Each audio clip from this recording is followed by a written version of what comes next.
साबिरा का मामूल था कि वो फजर की नमाज से फारिग होकर अज़रा को अपने सामने बिठा लेती और उससे कुरान सुनती।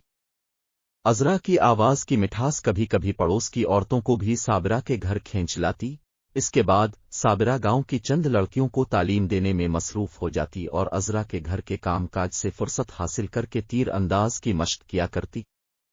एक रोज तुलू आफताब से पहले अज़रा हसब मामूल कुरान सुनाकर उठने को थी कि साबिरा ने इसे हाथ से पकड़कर अपने पास बिठा लिया और कुछ देर मोहब्बत भरी निगाहों से इसकी तरफ देखने के बाद कहा, अज़रा, मैं अक्सर सोचा करती हूं कि अगर तुम ना होती तो मेरे दिन बड़ी मुश्किल से कटते। अगर तुम मेरी बेटी भी होती तो भी मैं तुम्हारे साथ शायद इससे ज्यादा मोहब्बत न कर सकती। अज़रा ने जवाब दिया, अगर अपना होती तो मैं। अज़रा सीन से आगे कुछ न कह सकी। इसकी आंखों में आंसू भर आए। अज़रा, साबिरा ने कहा। हाँ उम्मी। साबिरा आगे कुछ कहना चाहती थी कि बाहर का दरवाजा खुला और अब्दुल्ला घोड़े की बिग थामे अंदर दाखिल हुआ। साबिरा उठी और चंद कदम आगे बढ़ी। अब्दुल्लाह ने सलाम किया। माँ और बेटा एक दूसरे के सामने खड़े हो गए। बेटे से हटकर माँ की नजर कहीं दूर जा पहुंची। इस दिन से 20 साल पहले अब्दुल्लाह का बाप ऐसे ही लिबास में और ऐसी ही शक्ल सूरत के साथ घर में दाखिल हुआ करता था। अम्मी, हाँ बेटा, आप पहले से बहुत कमजोर नजर आ रही हैं। नहीं बेटा, आज तो मुझे कमजोर नजर नहीं आना चाहिए। लाओ मैं तुम्हारा घोड़ा बांधे आऊं। साबिरा ने ये कहकर घोड़े की बाग पकड़ ली और प्यार से इसकी गर्दन पर हाथ फेरने लगी। उम्मी छोड़िए, ये कैसे हो सकता है? अब्दुल्ला ने मां के हाथ से घोड़े की लगाम छुड़ाने की कोशिश करते हुए कहा। साबिरा ने कहा, बेटा तुम्हारे बाप का घोड़ा में ही बांधा करती थी, लेकिन मैं आपको तकलीफ देना गुनाह समझता हूं। बेटा, जिद ना कर, छोड़ो। अब्दुल्ला ने मां के लहजे से मुतासिर होकर घोड़े की लगाम छोड़ दी। साबिरा घोड़ा लेकर अस्तबल की तरफ अभी चंद ही कदम बढ़ी थी कि अज़रा ने आगे बढ़कर उसके हाथ से घोड़े की लगाम पकड़ते हुए कहा, उम्मी छोड़े, मैं बांध आऊं। साबिरा ने अज़रा की तरफ मोहब्बत आमेज मुस्कुराहट से देखा और कुछ सोचकर घोड़े की लगाम उसके हाथ में दे दी। अब्दुल्ला ने रुखसत के 20 दिन घर पर गुजारे। घर के हालात में उसने एक जबरदस्त तगय्युर महसूस किया। अज़रा जो पहले भी इसके साथ किसी हद तक तकल्लुफ से पेश आती थी, अब बहुत ज्यादा शर्माने लगी थी। अब्दुल्लाह की रुखसत का आखिरी दिन भी अलिफ पहुंचा। लाडले बेटे के लिए मां का बेहतरीन तोहफा उसके दादा के जमाने की खूबसूरत तलवार थी। जब अब्दुल्ला घोड़े पर सवार हुआ तो अज़रा ने अपने हाथ का तैयार किया हुआ एक रूमाल साबिरा को लाकर दिया और शर्माते हुए अब्दुल्लाह की तरफ इशारा किया। साबिरा ने अज़रा का मतलब समझकर रूमाल अब्दुल्लाह को दे दिया। अब्दुल्लाह ने रूमाल खोलकर देखा। दरमियान में सुर्ख रंग के रेशमी धागे के साथ कलाम इलाही के ये अल्फाज लिखे हुए थे, क़यत नलावम ए तो लेते का विफनते ने इनसे जंग करो, यहां तक फितना बाकी ना रहे। अब्दुल्लाह ने रूमाल जेब में डालकर अज़रा की तरफ देखा और अज़रा से नजर हटाकर मां की तरफ देखते हुए इजाजत चाही। साबिरा ने मां के नर्म व नाजुक जज्बात पर काबू पाते हुए कहा, बेटा, अब तुम्हें मेरी नसीहतों की जरूरत नहीं। ये कभी ना भूलना कि तुम किसकी औलाद हो। तुम्हारे आबाओ अजदाद का खून कभी एड़ियों पर नहीं गिरा। मेरे दूध और उनके नाम की लाज रखना।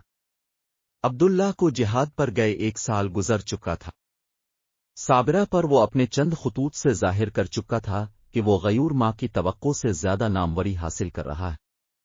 सईद के खतूत और बसरा से बस्ती में आने जाने वाले लोगों की ज़बानी इसे मकतब में नईम के नाम की इज्जत और शोहरत की इत्तला भी मिलती रहती थी।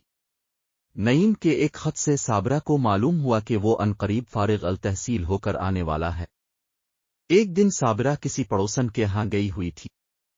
अज़रा तीर और कमान हाथ में लिए सहन में बैठी मुख्तलिफ अशिया पर निशाने की मशक कर रही थी। एक कौवा उड़ता हुआ अज़रा के सामने खजूर के दरख्त पर बैठ गया। अज़रा ने ताक कर तीर चलाया लेकिन कौवा बचकर उड़ गया। अभी कौवा उड़ा ही था कि दूसरी तरफ से एक और तीर आया और वो जख्मी होकर नीचे गिर पड़ा। अज़रा हैरान होकर उठी और कौवे के जिस्म से तीर निकालकर उधर उधर देखने लगी। अचानक एक ख्याल के आते ही इस दिल मसरत से धड़कने लगा। उसने आगे बढ़कर फाटक की तरफ देखा। नईम घोड़े पर सवार फाटक से बाहर खड़ा मुस्करा रहा था। अज़रा के चेहरे पर हया और मसरत की सुर्खी दौड़ने लगी। وہ آگے بڑھی اور پھاٹک کھول کر ایک طرف کھڑی ہو گئی۔ نعیم گھوڑے سے اتر کر اندر داخل ہوا۔ نعیم بصرہ سے لے کر گھر تک بہت کچھ کہنے اور بہت کچھ سننے کی تمنائیں بیدار کرتا ہوا آیا تھا، لیکن انتہائی کوشش کے باوجود اچھی ہو عذرا کہہ کر خاموش ہو گیا۔ عذرا نے کوئی جواب دینے کی بجائے ایک ثانیہ کے لیے اس کی طرف دیکھا اور پھر آنکھیں جھکا لے۔ نعیم نے پھر جرت کی، عذرا کیسی ہو؟ اچھی ہوں، امی جان کہاں ہے؟ وہ کسی عورت کی تیمارداری کے لیے گئی ہیں۔ پھر دونوں کچھ دیر خاموش کھڑے رہے۔ عذرا میں تمہیں ہر روز یاد کیا کرتا تھا۔ عذرا نے آنکھیں اوپر اٹھائیں، لیکن سپاہیانہ شان میں حسن و جبروت کے مجسمے کو جی بھر کر دیکھنے کی جرت نہ ہوئی۔ عذرا تم مجھ سے ناراض ہو؟ عذرا جواب میں کچھ کہنا چاہتی تھی، لیکن نعیم کی شاہانہ تمکنت نے اس کی زبان بند کر دی۔ لائیے میں آپ کا گھوڑا باندھ آؤں؟ اس نے گفتگو کا موضوع بدلنے کی کوشش کرتے ہوئے کہا۔ نہیں عذرا، تمہارے ہاتھ ایسے کاموں کے لیے نہیں بنائے گئے۔ نعیم یہ کہہ کر گھوڑے کو استبل کی طرف لے گیا۔ نعیم 3 ماہ گھر رہا اور جہاد پر جانے کے لیے والی بصرہ کے حکم کا انتظار کرتا رہا۔ گھر پر خلاف توقع اس نے زیادہ خوشی کے دن نہ گزارے۔ شباب کے آغاز نے عذرا اور اس کے درمیان حیا کی ایک ناقابل عبور دیوار حائل کر دی تھی۔ بچپن کے گزرے ہوئے وہ دن جب وہ عذرا کا ننھا سا ہاتھ اپنے ہاتھ میں لے کر بستی کے نخلستانوں میں چکر لگایا کرتا تھا، اسے ایک خواب معلوم ہوتے تھے۔ کم و بیش یہی حالت عذرا کی تھی۔ نعیم اس کے بچپن کا رفیق اسے پہلے سے بہت مختلف نظر آتا تھا۔ ان کے طرز عمل میں تکلف کی کم ہونے کی بجائے بڑھتا گیا۔ نعیم اپنے جسم و روح پر ایک قید اور دل پر ایک بوجھ محسوس کرنے لگا۔ عذرا اس کے ساز دل پر بچپن ہی سے محبت کا پرسرور نغمہ بیدار کر چکی تھی۔ نعیم چاہتا تھا کہ اس صحرائی حور کے سامنے اپنا دل کر رکھ دے، لیکن حیا نے اسے منہ کھولنے کی اجازت ہی نہ دی۔